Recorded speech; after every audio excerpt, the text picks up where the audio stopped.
am face și noi un videoclip. Bine v-am regăsit pe canalul meu. Și Astăzi vom vorbi despre cele mai înfricoșătoare locații din România, de care ar trebui să vă feriți. Nu e asta, Să începem. Ce e asta? Nu știu de cât timp se tot întâmplă asta.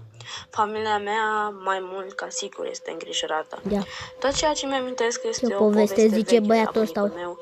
Bă, să vedem ce poveste zice băiatul ăsta. E a doilea videoclip ăsta.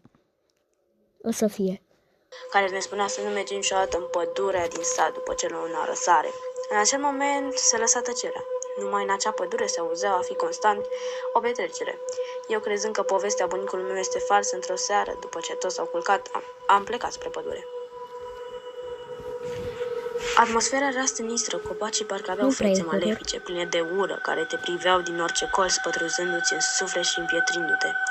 Muzica veselă și ademenitoare a fost înlocuită de asta. șantierului hidrocentralei Râmnicul Vâlcea au fost descoperite de către membrii Cercului Prietenii. Aici că e mai repede. Videoclipuri horror. Așa, găsim. Hai să-l vedem pe ăsta cu Paul de Adrian. Prieteni. Într-o noapte, pe când se întorcea acasă, pe jos, printr-o zonă împădurită, cineva a dat peste un skinwalker. Mamă! Omul a auzit niște sunete ciudate. În loc să se întoarcă în oraș și să ia un taxi, a decis să filmeze. Ia să vedem.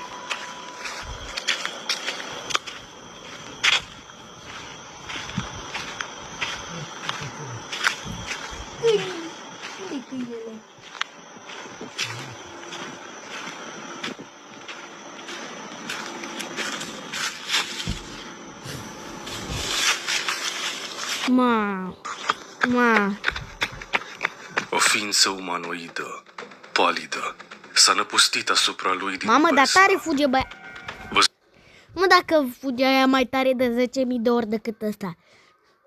Îl durea în curs, zici că făcea sală, mergea așa cum merg oamenii ăia. Știi? Aia de merg așa pe drumuri, mult. Așa zici că făcea antrenament de alergat. De nu fugea tare. Nu fugea tare deloc. Ia fi antene ce tai. Hai că tare. Dacă e real sau fals?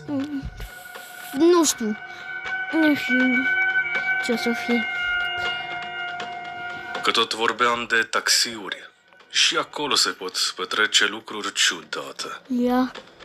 Jeric, un taximetrist din Filipine, se afla în tura de noapte când a văzut o femeie pe margine, care i-a făcut semn să se oprească. Incidentul a avut loc pe drumul lui Acan, considerat bântuit de localnici, și a fost surprins de camera de bord interioară.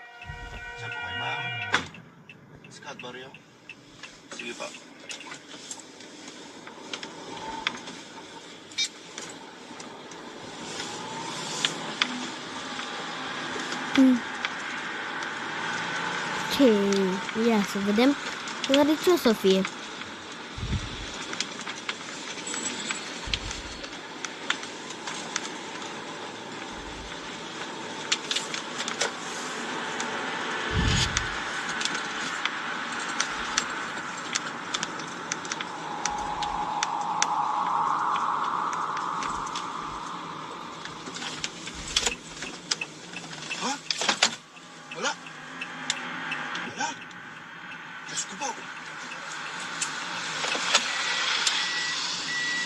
Wala. Multa tayo nasakay ko ah. Ay,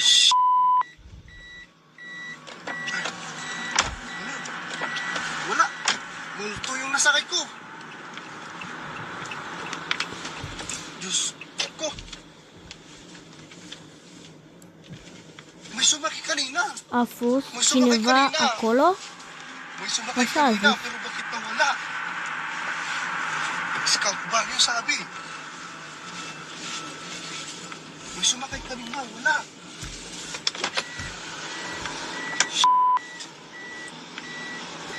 Ușa mașinii s-a deschis. Jerick a spus că a văzut cum femeia s-a urcat, ba chiar a vorbit cu ea, dar camera nu a putut-o surprinde. Cum? În mașină nu s-a aflat nimeni la ora aceea, nimeni vizibil. Câteva momente mai târziu, Cum? când s-a uitat în oglinda retrovizoară, a realizat că pasagera nu mai era în spate. O altă cameră orientată spre exterior a surprins drumul lui Akan chiar înainte ca Jerick să oprească. Era gol. Acolo stătea femeia, chiar în acel loc. Să fi fost o fantomă? Oare? Reclamă. Da, uite și noi la ceva reclamă. Asta e ideea de poți să faci, cum se numește, muzică sau videoclipuri și ăsta se numește... În 2020, Stați un pic că Tobias intrăm înapoi să văd cum se numește, dar aplicația, să faceți și voi YouTube dacă vreți. Mobizen se numește aplicația. împreună cu fratele și vărul s-au dus să exploreze o casă sinistră. În timpul celui de-al doilea război mondial, soldații nemți au pătruns în casa aceea și au ucis proprietarul, în fața soției sale speriate și a celor 3 copii. Se spune că spiritul acestuia continuă să se arate. Tobias și ceilalți 2 aventurieri curajoși au trecut pragul casei sceptici.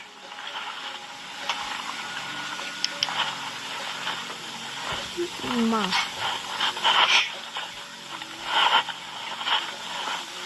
Parcă văd că a furat toată casa.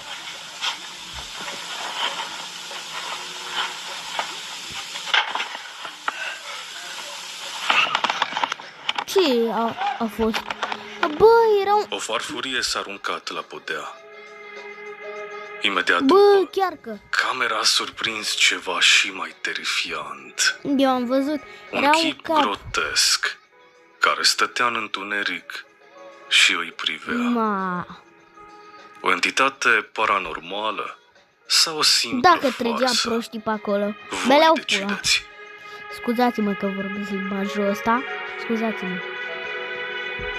Un clip bizar postat pe TikTok Da, o în să zboare așa, 2024 sigur. arată un bărbat care levitează. Cum dracu? Mă, ăsta cred că e fake. Omul își mișcă mâinile la început, făcând un fel de ritual. Apoi se întinde și începe să plutească. N-are Din cum. gravitație. Face. Fake.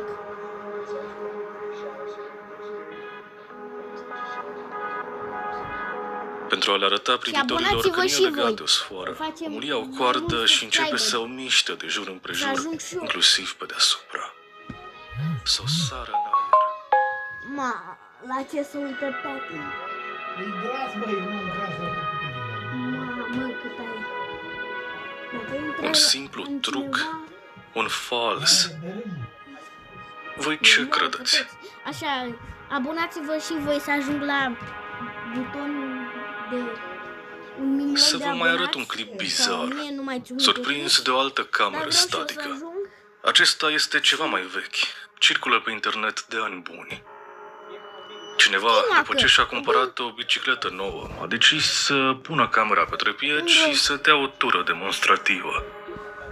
Afară era ceață. Prin ceață Era un de la, cum se numește, bântuia ceva Herobrine. terifiant. Priviți, Nu Herobrine, de la, cum se This is numește? just a quick De Minecraft, eye mă, test. știți voi. I'm De trying tăiți out în my, ochii și vine new, după tine să te mănânce. TT bars, my triathlon bars, and I'm going to tie myself to the end of the bush and back as fast as I can. I'd say it's about Ia fiți antenă.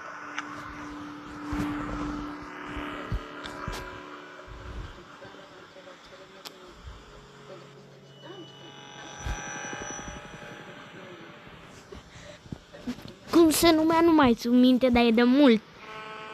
De pe Minecraft.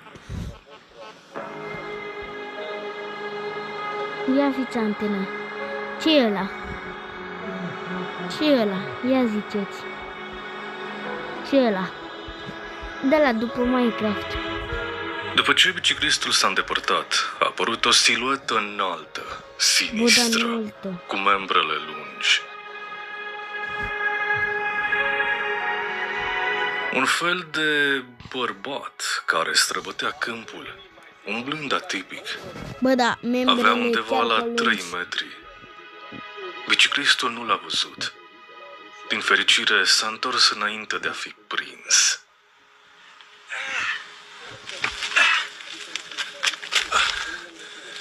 Right. That's that. Bă, dar fugi mă odată de acolo. Internauții au încercat să explice apariția. Unii au vorbit de Slenderman, creatura Da, mă, menționată așa. des pe internet, fictivă. Avem aici apariția reală care a inspirat legenda. Ce ziceți, oare e O reală? filmare virală a lăsat oamenii din toată lumea fără cuvinte. A fost surprinsă la ceas de seară, pe o stradă pustie. Oricare dintre noi ar fi putut trece printr-o experiență de genul. Povestea din spate este simplă. În timp ce alerga, un bărbat a văzut o femeie bizară. Inițial nu i-a dat atenție. Când a dat peste ea din nou câteva minute mai târziu, Ia. pe altă stradă, a decis să o filmeze. Era clar că aceasta îl urmărea. Se ținea după el.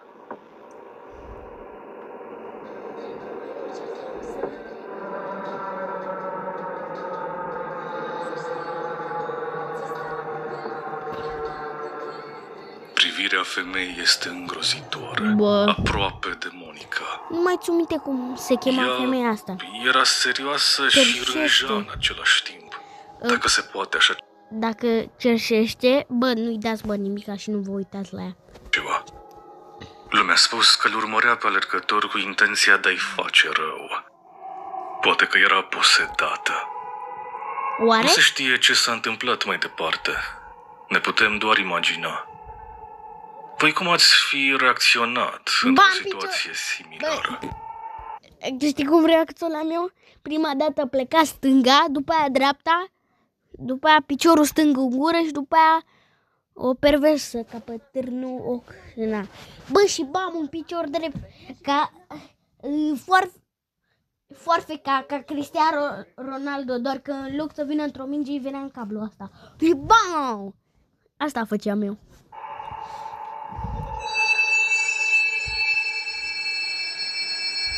Școlile goale au ceva neliniște. Scuzați că iar dau stop, dar dacă vreți să intrați la el pe canal, îl cheamă Paul Dadrian, nu Adrian, Dadrian, Paul Dadrian. Cred că o să îl știți mulți dintre voi. Liniștitor. În 2016, doi ofițeri de securitate din Argentina au mers pe urmele zgomotelor bizare auzite după program într-o școală. În afară de ei, în clădire nu se mai afla nimeni. Hace un frío acá afuera. Sí, boludo, hace un refrío. Pero acá parece que hace más frío, porque dice cuando hace frío que es por algo, digamos. ¿Dónde escuchas? Boludo, acá hay ruido en todas las puertas. Și aș face eu dacă aș fi într-o școală blocat singur cu un băiat? Deci direct, m-aș duce la catalogele la ăștia, m-aș duce să văd ce lucrări ne dă a doua zi, să copiez și eu de la ei acolo, mă uitam prin fișele alea de le făcea de toate. No, sí, boludo, pero ¿no escuchaste? ¿Me escuchás? ¿Me escuchás, boludo? Ascultă, ce să ascultă, mă? ¿Me escuchás? Que nada, boludo. Mira, mira. ¿Dónde, boludo? Ai, ieși. Coi. Nu te du acolo, nu te du, doar ce te-ai făcut. Por acá era. Sau de un complice cu o ață? Bună întrebare. Ma. coaie, fake. Sigur a tras cineva, a legat o ață și a tras. După ce s-a mutat într-o casă nouă, Francesco a început să fie terorizat de paranormal. De la șoaptă la obiecte vii, alergând prin încăperi. Toate experiențele l-au făcut să creadă că un demon își bătea joc de el, până și la baie. Empiezo a grabar porque estoy escuchando sonidos desde el baño muy raro y estoy solo en casa.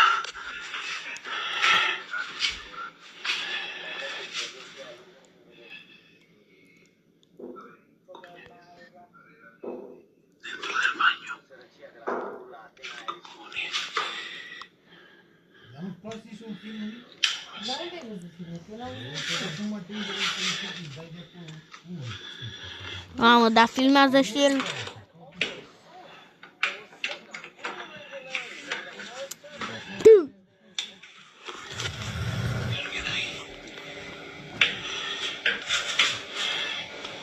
Să nu te prind că trage perdeaua, că l omor.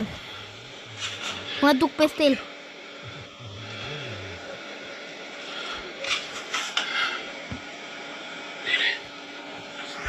Următoarea demonul și-a făcut iar simțită prezența. Mi nueva casa está embrujada. S-a mișcat perdeaua, zuzut.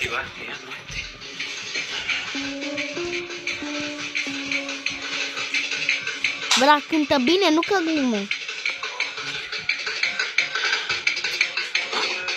¿Cómo se va a activar esto solo, tío? ¿Cómo se apaga? Se acaba de activar. Cântă bine, nu că glumă. Fantoma cântă bine.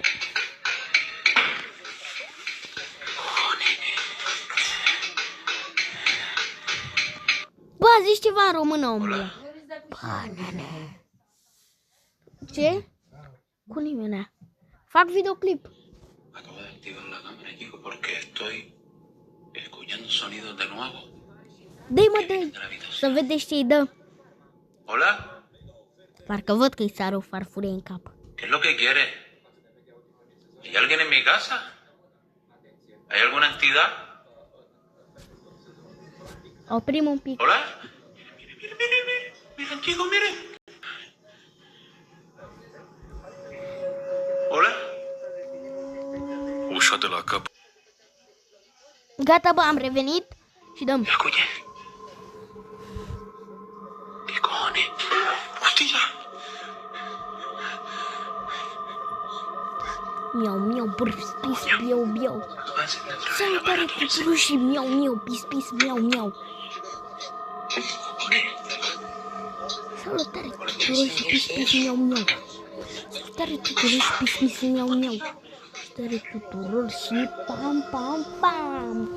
Salutare tuturor și pam, pam, pam. Hola. aflat la capătul puterilor, Francesco a cerut ajutorul oamenilor. De Urgențe. locos. Acabo de encender las luces. Tami Me acaba de intentar Apriluna. un golpe de loco fuera de mi cuarto.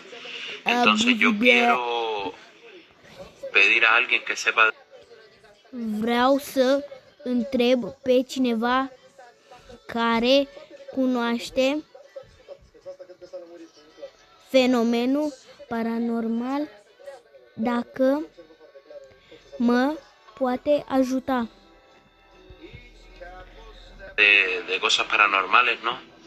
Que si me puede ayudar me deje Lasă-mi un sfat în comentariu.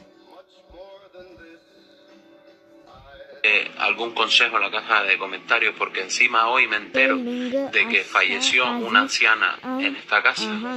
O sea, yo me fui de mi anterior casa porque creía que era la casa y no, hay algo que me persigue. Dar nu.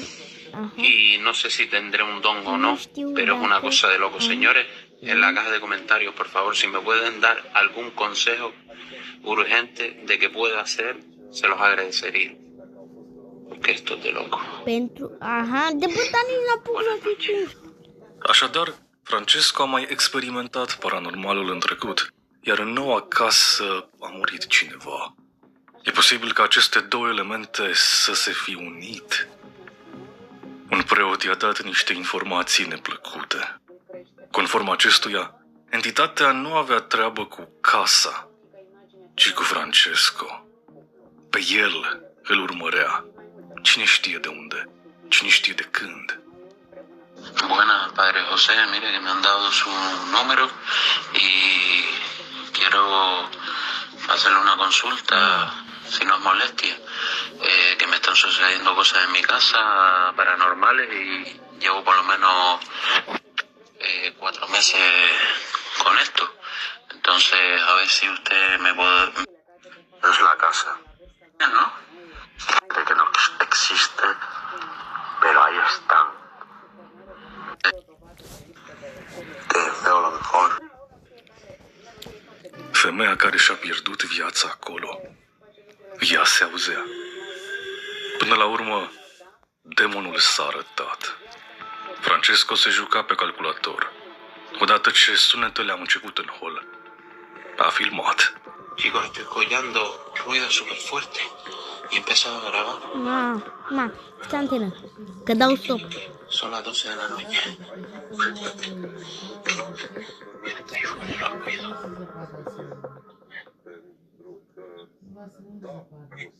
¿Cómo viene eso? Cine n-are bani la buget?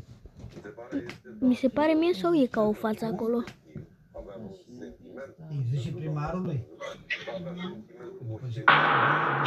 Ma,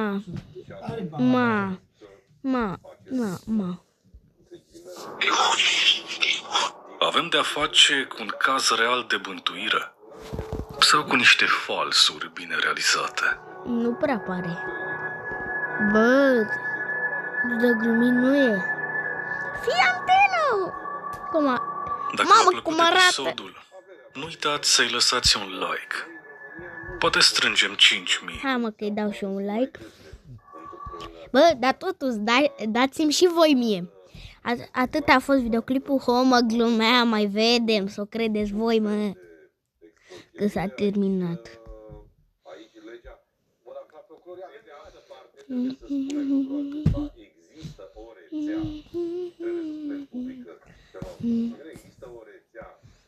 Ce e de asta să mai vedem, mă?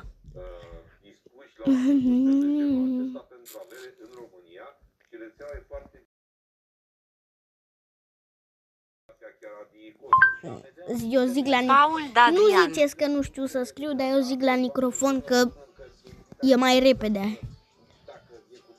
Ia, hai să-l vedem pe ăsta.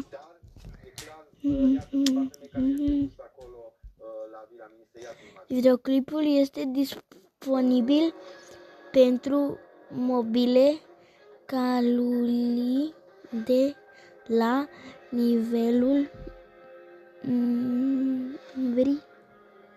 hai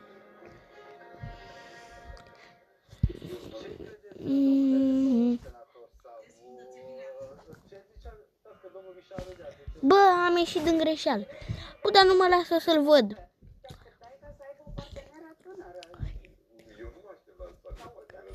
Nu mă lasă să-l văd, dar nu știu de ce.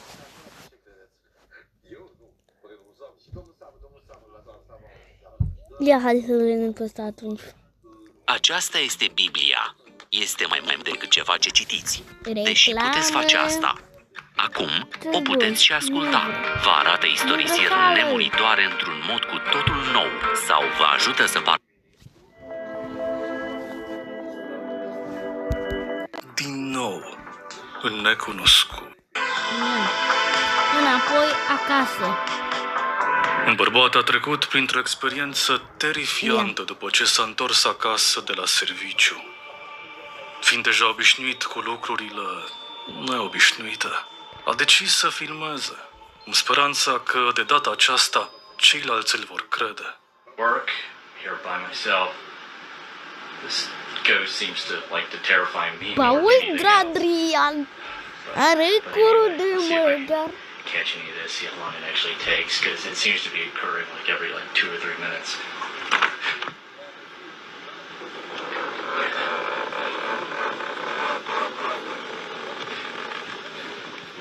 Sounds like it's either coming from upstairs or the door freaks me out. Oh God! Coaie. Ma. God.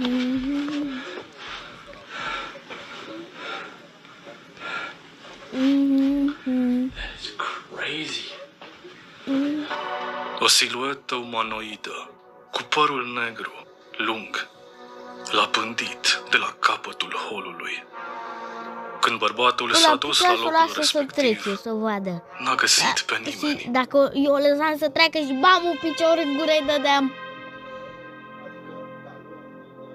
În august 2022, David și Dell s-au dus pe drumul Bucks Grave din Carolina de Sud. Cazul a fost făcut celebru de Nuke Stop 5. Carolina din Sud, ce ăla? Carolina. Cei doi amici sunt pasionați de mister și postează tot felul de clipuri în care explorează ciudățenii. Aparent, în copilărie au văzut apariții misterioase pe acel drum, cea mai semnificativă fiind o lumină fără sursă, care strălucește în noapte. Ei nu planificaseră să exploreze Bucks Grave atunci, în august, ci o altă locație. A filmat drumul numai pentru a avea suficient material video. Pe când înaintau, a observat o siluetă în depărtare, la margine.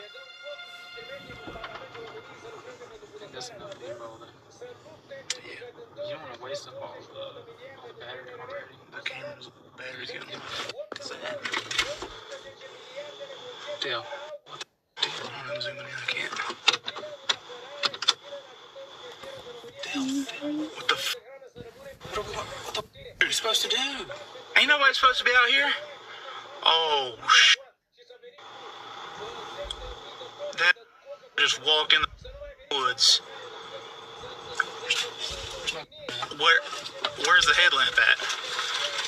The headlamp should be right there. Like he stopped. Did he turn off the light?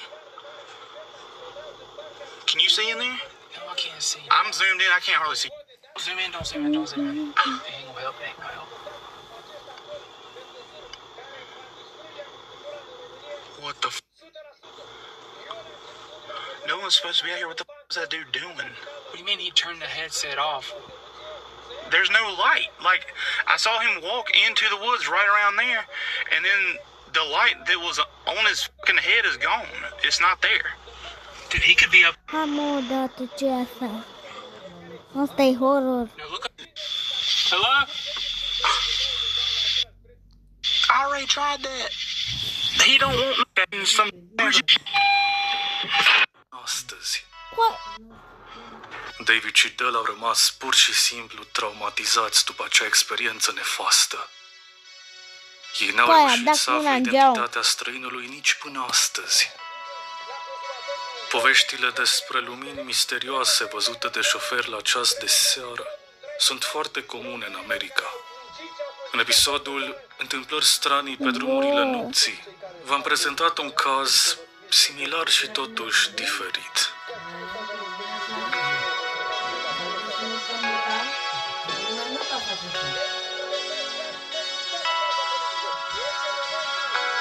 Un bărbat credea că fenomenele stranii din jurul său erau țesute de o statuie interesantă, primită recent. Urmărind zgomotele într-o bună zi, a dat peste obiect. Numai că acesta se afla într-o cu totul altă poziție față de cea în care lăsase. Mai apoi...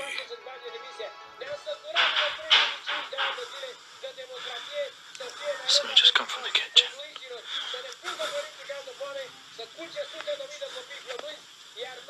Is anyone there?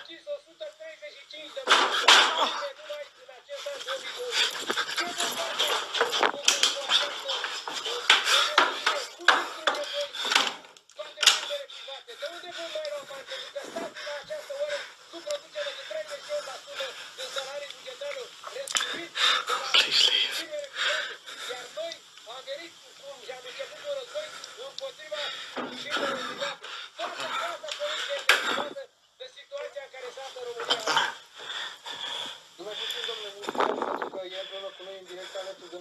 What does it want?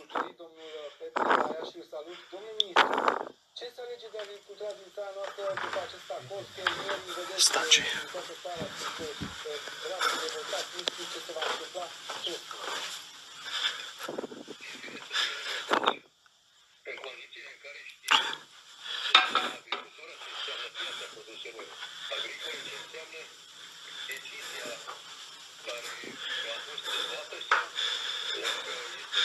What do you want? Stop! Nu, stai că eu nu mai vorbeam. Ma.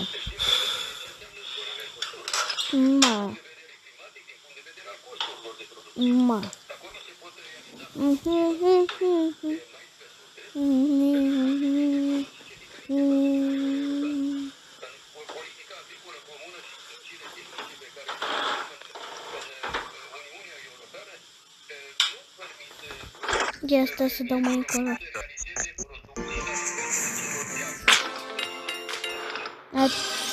Atât a fost videoclipul, hai pa!